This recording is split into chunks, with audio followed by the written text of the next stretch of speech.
जय हिंद दोस्तों, कैसे हैं आप सब। स्वागत है आपके बार फिर से। देखिए, यूपी पुलिस कांस्टेबल 2024 का रिजल्ट आउट हो चुका है और जिनका सिलेक्शन हुआ है उनको बहुत बहुत कांग्रेचुलेशंस, बहुत बहुत बधाइयां और सभी लोग बहुत खुश हैं। और मेरी ये कामना है कि आप फाइनल तक जाएं, फाइनल मैच में अपना नाम बनाएं। DUPST के लिए बहुत ज्यादा समय नहीं है, तो आप अच्छे से मेहनत करिए। आज हर जगह केवल उनकी बात हो रही है जिनका इस एग्जाम में सिलेक्शन हुआ है, उनकी बात कहीं नहीं हो रही है जिनका सिलेक्शन नहीं हुआ है।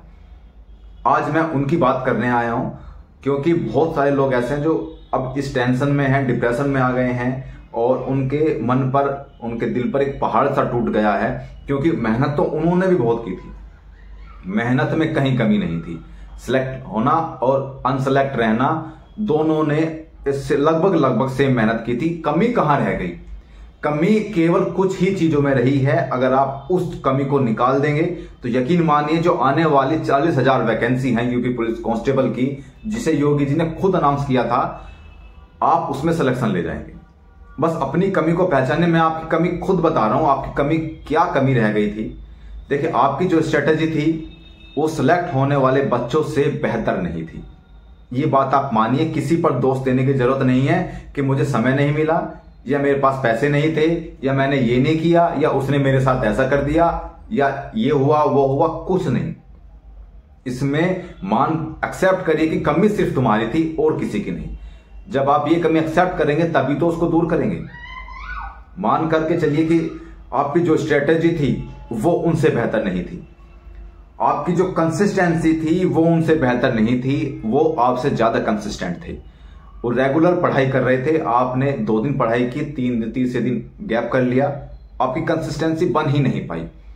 उनका जो मटेरियल था, आपके पास जो मटेरियल है, उसमें कोई बहुत ज्यादा डिफरेंस नहीं है। आपने भी वही पढ़ा जो उन्होंने पढ़ा, क्योंकि कुछ मटेरियल कॉमन है, वो सभी लोग पढ़ते हैं और सभी सिलेक्शन भी उसी में से लेते हैं।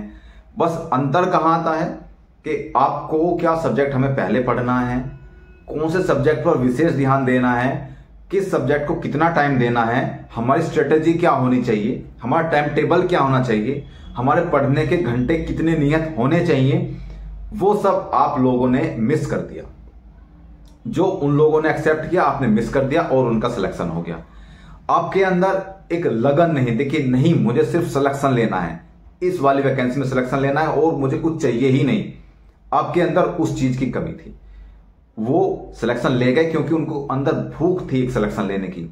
मैं मानता हूं कि सिलेक्शन आपको भी चाहिए, लेकिन उस तरीके की भूख, उस तरीके की लगन आपके अंदर शायद नहीं थी, इसलिए आपका उसमें सिलेक्शन नहीं हुआ। लेकिन फिर भी हताश निराश होने की जरूरत नहीं है। ये आपके लाइफ का एक पार्ट है। कभी हम पास होते हैं, कभी फेल होते हैं। लाइफ में बहुत सारी चीजें ऐसी होती हैं।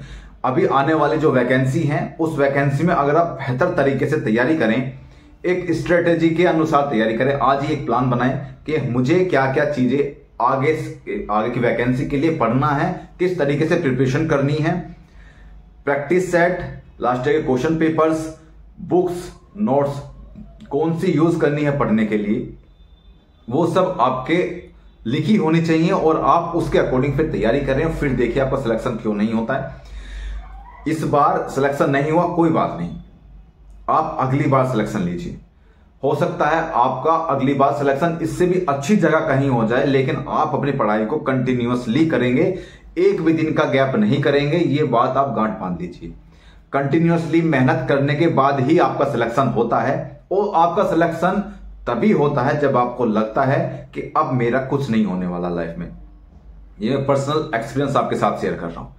जब आपको ये लगेगा कि मैंने बहुत सारे एग्जाम दे लिए हैं, मैं कहीं भी पास नहीं हो पा रहा हूं, मेरा फाइनल मेरिट में नाम ही नहीं आ पा रहा है, और उसके बाद जब आपको लगे कि अब मेरी लाइफ डिस्ट्रॉय है, मैंने जितना समय दिया पढ़ाई को वो सब वेस्ट गया, बस वहीं मत रुकना, उसके आगे बढ़ जाना, पढ़ लेना, मेहनत कर लेना, आपका सिलेक्शन निश्चित हो जाएगा। ये बात मैं गारंटी से कहता हूं। अगर 40,000 वैकेंसी जो आने वाली हैं उसमें बेहतर तरीके से आपने तैयारी कर ली, स्ट्रेटेजी बना करके, मटेरियल अच्छा लेकर के, कंसिस्टेंसी, आप लाइब्रेरी चाहिए ना, लाइब्रेरी ज्वाइन कीजिए, वहां कंसिस्टेंसी अच्छे से बनती है। 8 से 10 घंटे पढ़िए डेली, क्यों नहीं होगा सिलेक्शन यार। यूपी पुलिस कांस्टेबल का एग्जाम इतना भारी और इतना बड़ा नहीं था, उन्होंने तो सिलेक्शन लिया ना, तो आप भी सिलेक्शन ले सकते थे। गलती किसकी थी? आपकी थी ना, तो एक्सेप्ट करिए उस चीज को। और उन गलतियों को हटा करके आगे बढ़िए, आपका सिलेक्शन निश्चित हो जाएगा। बस आप एक अलग तरीके से सोचना शुरू करिए, एक क्रिएटिव माइंड लाइए अपने अंदर और अपनी स्ट्रेटेजी बनाइए अच्छे तरीके से, और फिर देखिए आपका सिलेक्शन क्यों नहीं होता है, जरूर होगा।